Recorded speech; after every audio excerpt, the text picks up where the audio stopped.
today's objective, we will convert between units of temperature, pressure,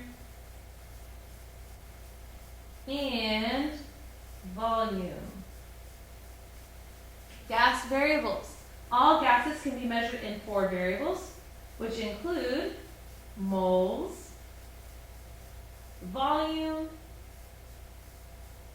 temperature, and pressure. Moles. Moles is the amount or the number of a substance. We use N to represent it. It can also be related to the number of particles present.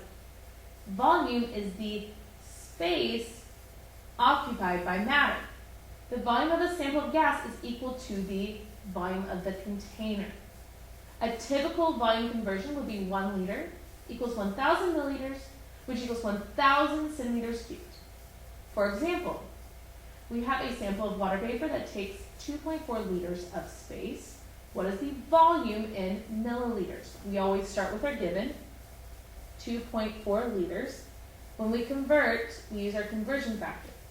Our conversion factor is when one value equals another. So 1 liter equals 1,000 milliliters. That means liters will cancel out. We have 2,400 milliliters. Every milliliter equals a centimeter cubed, so it also equals 2,400 centimeters cubed. Temperature. Temperature is the average kinetic energy of the particles of a substance. So that means the movement. Is kinetic energy equal to heat? No, it's not. Stop thinking that. Don't do that. It's the kinetic energy. It's how much my molecules are moving, how much they're jumping around. It's not the warmth. That warmth comes because of that movement. Remember, we always have to use Kelvin. All calculations involving gases should be made using the Kelvin scale. Temperature conversion. Kelvin equals degrees Celsius plus 273. Example. A sample of gas measures 20 degrees Celsius. What is the temperature in Kelvin? 20 degrees Celsius plus 273 gives you 293 Kelvin. A sample of gas measures 321 Kelvin. What is this temperature in Celsius degrees? 321 Kelvin minus 273 gives you degrees Celsius, so 321 minus 273. Yes, I'm using a calculator because you will always have one present. Gives you 48 degrees Celsius. The newer one is pressure. Pressure is the force per unit area. But I want you to think of it as the collisions of gas particles with the container walls. This is more accurate for what we are talking about.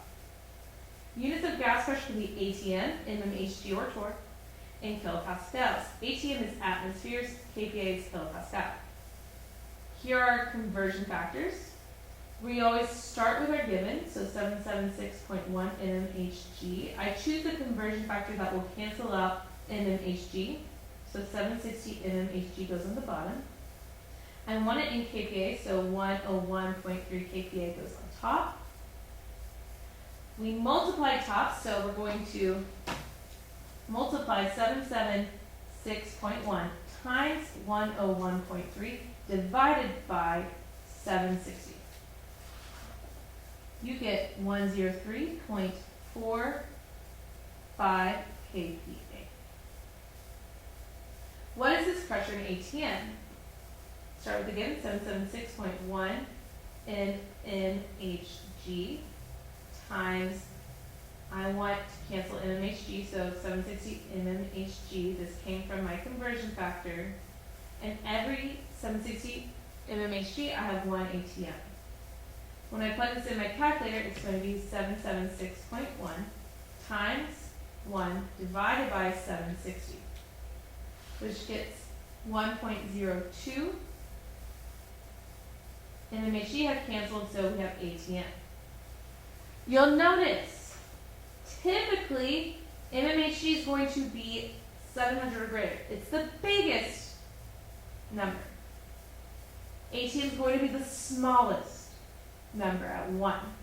Like, it's going to be around it. And then kilopascal is going to be in the middle. Lastly, pressure.